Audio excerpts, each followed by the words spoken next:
Bonjour à toutes et à tous et bienvenue sur Motorsport Gigantoraptor pour une vidéo très spéciale consacrée à un animal en particulier. Aujourd'hui nous allons parler d'un amphibien cavernicole appartenant à l'ordre des urodèles, comme les salamandres et les tritons ainsi que nos très chers amis les axolotls dont nous avons parlé il y a quelques mois de cela. I used to be an axolotl, I did what axolotls do. Vous l'avez peut-être deviné, je parle du protéanguillar, aussi appelé salamandre des grottes, holme ou encore Proteus anguinus. Enfin moi j'ai plutôt envie de l'appeler axolotl étiré. J'espère n'être pas le seul à voir une ressemblance frappante entre ces deux animaux. C'est probablement dû au fait qu'ils appartiennent au même ordre. Mais bon, je divague. Vague. L'holme appartient à la famille des protéidés.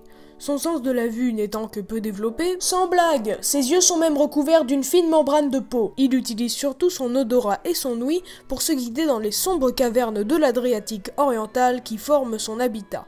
Il mesure en moyenne de 20 à 30 cm avec 40 cm pour les plus grands.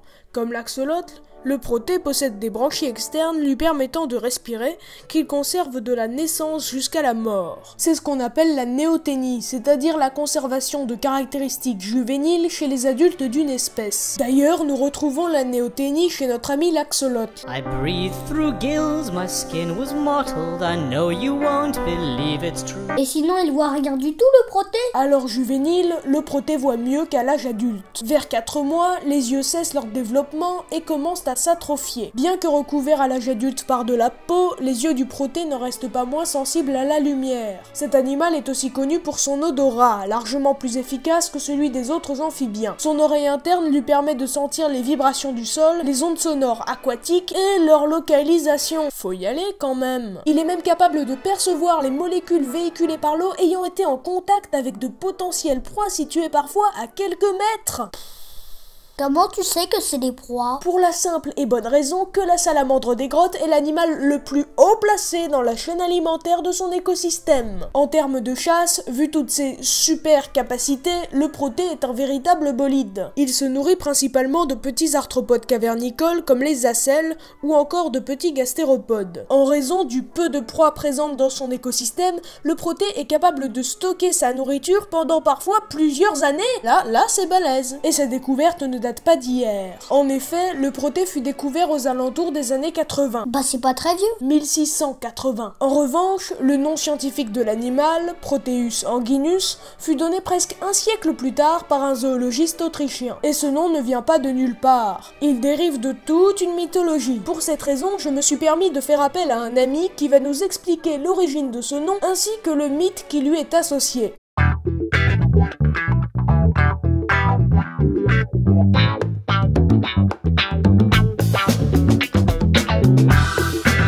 Merci camarade Giganto. Le nom scientifique de cet animal est Proteus anguinus. Anguinus provient du latin anguis, signifiant serpent, et Proteus provient du personnage de la mythologie grecque nommé Proté. Et c'est ce personnage dont je vais vous parler. Fils de la déesse Thétis et du dieu de la mer Poséidon, Proté est le gardien du troupeau de son père, composé notamment de phoques et de poissons. Il est réputé pour savoir prédire l'avenir, mais pour ne jamais faire part de ses prédictions à quiconque. Nom de Zeus!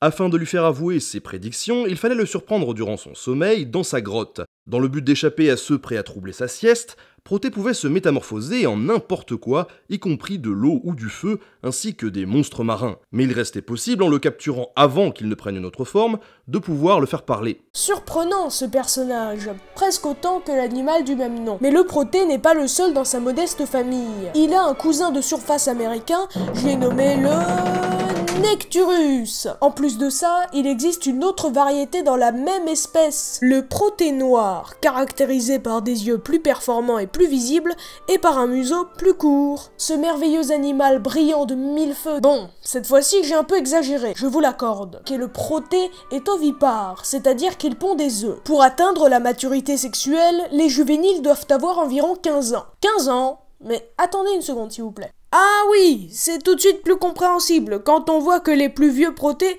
peuvent vivre jusqu'à 102 ans. 102 ans pour un amphibien, faut le faire. Bref, le proté est un animal fascinant, capable de multiples capacités, surprenant par son incroyable longévité, sa forme étrange rappelant l'axolotl, et son talent inégalé pour la chasse de petits arthropodes cavernicoles. Maître de son écosystème, il existe pourtant un prédateur au proté anguillard. Je vous le donne en mille, l'homme. En effet, en raison de sa survente, la capture du proté est désormais très réglementée, car il est considéré comme menacé d'extinction. Il existe encore un marché noir qui, permettant sa vente, ne favorise pas sa prolifération. Et comme l'a dit il n'y a pas si longtemps le grand JD, faut qu'on fasse attention à notre planète. On en a qu'une. Bref, merci d'avoir regardé, j'espère que ce travail vous aura intéressé. N'hésitez pas à partager la vidéo si vous l'avez appréciée et à faire des suggestions dans les commentaires. Un énorme merci à mon cher ami Nota Bene pour avoir bien voulu participer dans cette vidéo. C'était un immense honneur pour moi de vous accueillir sur cette chaîne. J'espère très sincèrement que la réalisation de cette séquence ne vous aura pas pris trop de temps. Et à bientôt sur Motorsport Gigantoraptor.